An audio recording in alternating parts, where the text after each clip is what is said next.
Moving on to pillar four, first step in pillar four, we're going to talk about building trust through quality and reliability.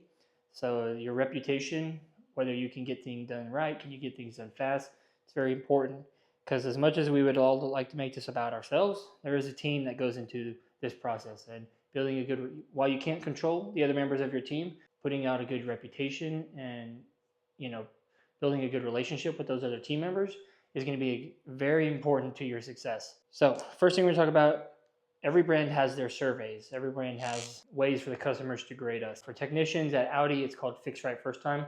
And you should all come up with something like this. Not every technician has access to their surveys, but you probably should.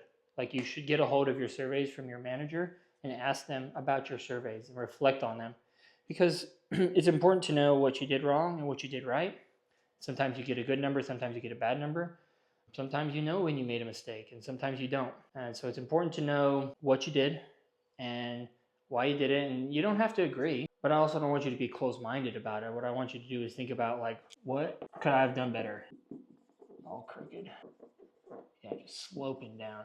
Okay, so there's always room for improvement, and those surveys allow you to realize what could you do better. And maybe we all get customers that we don't necessarily agree with, or that maybe they don't know how to operate their car, or maybe they're just complaining customers. I'm not here to bash customers. I'm here to say is like there's always room for improvement. So if you get a bad survey and you're like, oh man, I had to bring my car back because the noise was still there. There's room for improvement. What can you do to get better? And it goes back to the quality checks is, sometimes the noise gets away from me. Maybe you might not have heard it. I mean, that's not, honestly, that happens. Like things happen. It's not, can't be perfect. You can't prevent that stuff from happening. So it's like, what could you have done better? Could you have gotten somebody else to drive it? Could you have got your shop foreman to check it? Could you have got maybe the rider rode with somebody? Maybe somebody rode with that customer.